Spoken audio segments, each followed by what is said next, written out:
looking for the personal power that you need to make the choices that, you know what I'm saying, you need to continue with your day and continue with a proactive life rather than a reactive life.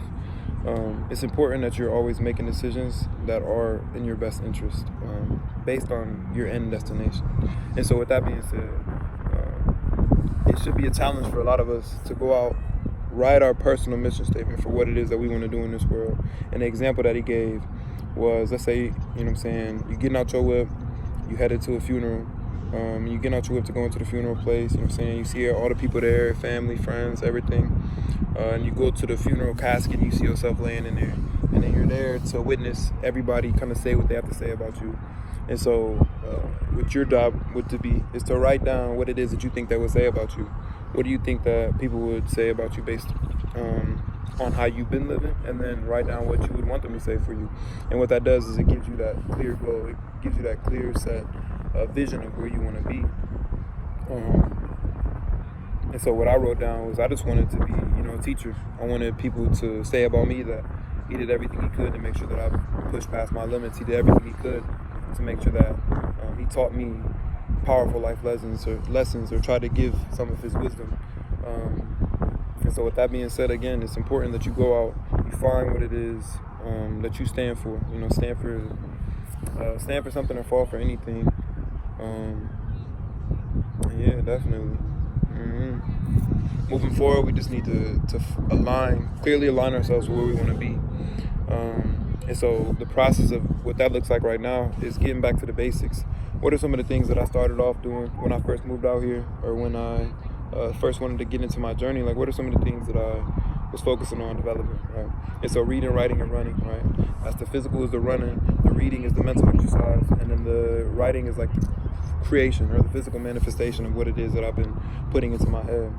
And so after I got back to the basics, I kind of pushed forward into a craft or something that I felt was equally as powerful as self-mastery, which is writing, which is the creation of the organization, which is the development of this business that we have. And so, yeah,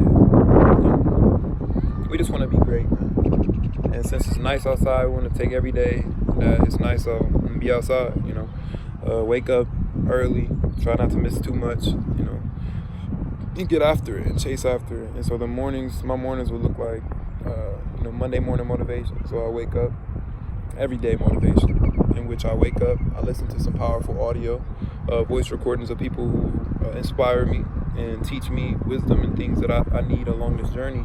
And then after that, we move towards the reading. Right? We read in the mornings, because I don't like to talk in the morning, and so I figure that's a great time to listen. If not, listen, but listen to the internal, voice inside my head. So I don't know. I love y'all, man.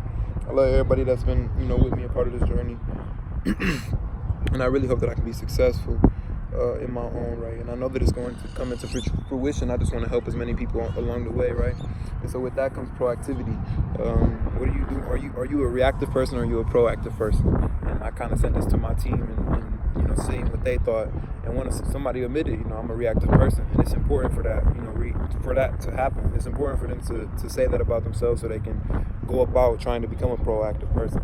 And so, what does it mean to be reactive? Being reactive is like, you wake up in your morning, check your cell phone, right? Automatically, your day is based off of what somebody else is putting into your brain, right? So you wake up, you get a text message, say, hey, I need you to do this, right? So now you running errands for somebody else, like, opposed to waking up, having your own set day, having your own set schedule. Because let's say you wake up, you ain't got shit to do, right? You wake up in the morning, you ain't got a goddamn thing to do. So what you do is what your roommate says. Can you run me to the store real quick so we can grab this and then grab that and grab that? So now your day is based off of that. But if you have something that you have to do, you have a schedule, you have something that you're trying to stick to, then it's that much easier to say no. It's that much easier to look back at your internal influence and be like, look, like, I have something I'm doing for me. Like, you know what I'm saying? As much as the team is involved, as much as it is for the relationship that we have here, I got something going for me. I'm trying to really develop myself, and the only way that I can do that is through staying committed to my word. And as an individual whose word is hit or miss sometimes, that's really something that I'm trying to develop on, something that I'm getting better at, is staying to my word, whether that be my word to myself, whether that be my word to my friends, whether that be my word to anybody, I want to make sure that I'm kind of leaning on my word, because it's really all you got.